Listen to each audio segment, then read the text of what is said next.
Buenas, el caso clínico que nos toca a nosotros es la apendicitis crónica. Mi persona, Felipe Alfaro Gutiérrez, María Celeste Hernández Murillo y Dayana Murillo Abarca, somos los integrantes del grupo 1.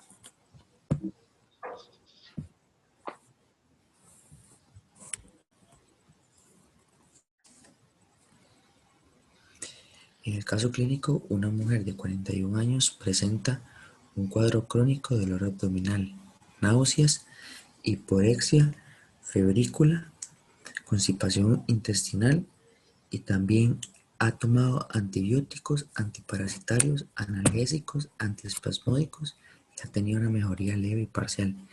También lleva un año con dolor crónico en vientre bajo con predominio en el lado derecho. Ahora lo que vamos a explicar son sus síntomas, explicando su fisiopatogenia de cada uno. El síntoma más predominante es el cuadro crónico de dolor abdominal. El dolor abdominal es un problema muy frecuente en lo que es la consulta médica. Es porque es uno de los principales síntomas, como lo menciona Chacón en el artículo. Esto porque la apendicitis crónica tiene un dolor abdominal recurrente y es más fuerte el dolor en lo que es la fosa ilíaca derecha. Este dolor se va a caracterizar por ser un dolor vago epigástrico y va a ser como un tipo cólico, pero con una intensidad demasiado fuerte. Este dolor se va a dar por una inflamación del apéndice y normalmente se da por una obstrucción del orificio, se da por una obstrucción del orificio, generalmente se da por un impacto de fecalitos. El segundo síntoma es el de náuseas.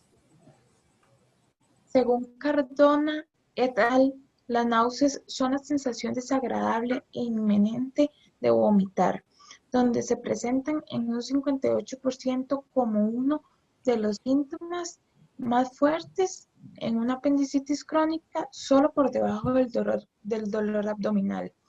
Destacar que la producción de las náuseas se da por un mecanismo motor complejo que incluye en el descenso del diafragma, contracciones intensas e inflamaciones abdominales. Se va a presentar el síntoma 3, que es la hiporexia.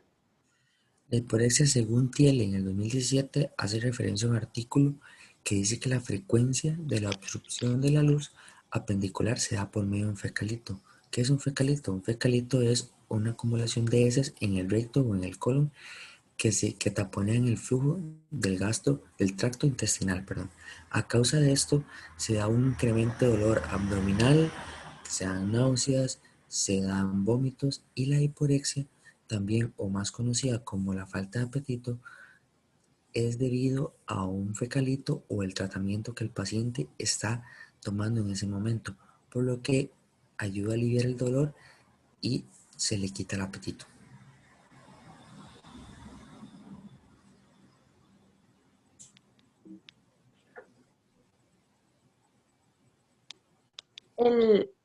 Otro síntoma del que vamos a hablar es la febrícula. Según Sosa, en el 2020, indica que en la anatomía patológica de la apendicitis crónica se van a observar cambios inflamatorios crónicos en ausencia de hallazgos compatibles con una enfermedad inflamatoria intestinal u otros procesos infecciosos, lo cual está relacionado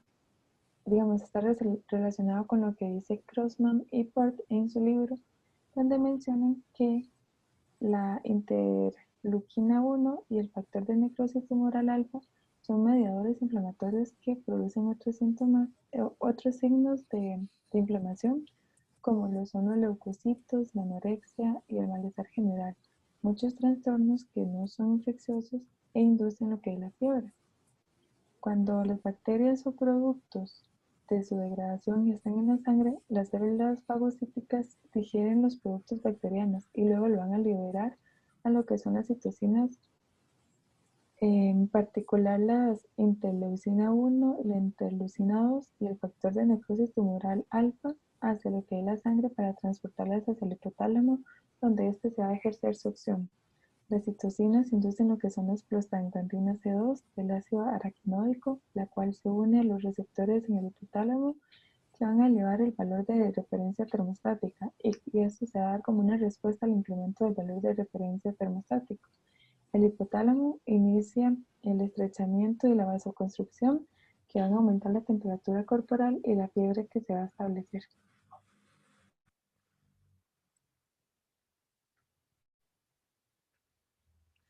Y por último, el síntoma que sigue es la constipación intestinal. Montiel en el 2008, menciona que el cuadro clínico de apendicitis crónica se ve incrementado en la constipación intestinal, y Grossman y Port en su libro mencionan que la fisiopatología del estreñimiento o constipación intestinal puede clasificarse en tres categorías: estreñimiento con tránsito normal o estreñimiento funcional, también llamado. Se caracteriza por una dificultad percibida para defecar y suele responder al incremento en el consumo de líquidos y fibra. Estreñimiento con tránsito lento, que son evacuaciones poco frecuentes. Suele derivar de alteraciones de la función motora del colon. La enfermedad Hirschsprung, que es una enfermedad extrema y se da en el desarrollo embrionario. Y trastornos de evacuación defecatoria o rectal. Dificultad expulsiva, ausencia de compresión abdominal suficiente y combinación de las anteriores. En la mayoría de las veces, los trastornos para la defecación se deben a insuficiencias en la coordinación muscular que afecta el piso pélvico o al esfínter anal. Es importante también mencionar que el estreñimiento es una alteración de la motilidad intestinal. Por lo tanto, se puede ver afectado por el sistema nervioso parasimpático, que tiende a incrementar la motilidad del intestino, y la estimulación simpática, que tiende a disminuir la velocidad de su actividad. Aquí les tenemos los criterios de Roma, que estos pueden ser útiles para diagnosticar si un paciente presenta estreñimiento o, al contrario, presenta síndrome de intestino irritable. Así como se puede también clasificar las heces del paciente con la ayuda de la escala de Bristol, en la cual el paciente se puede orientar en cuál es su condición y así tener un diagnóstico más certero para brindarle. También finalmente se puede decir que el estreñimiento o constipación intestinal es un trastorno extremadamente frecuente. El estreñimiento puede presentarse como un trastorno primario de la motilidad intestinal, como efecto colateral de los medicamentos, como los antiácidos o complementos de hierro, o como problema relacionado con otra patología, o como un síntoma de lesiones obstructivas en el tubo gastrointestinal. Muchas gracias. Muchas gracias.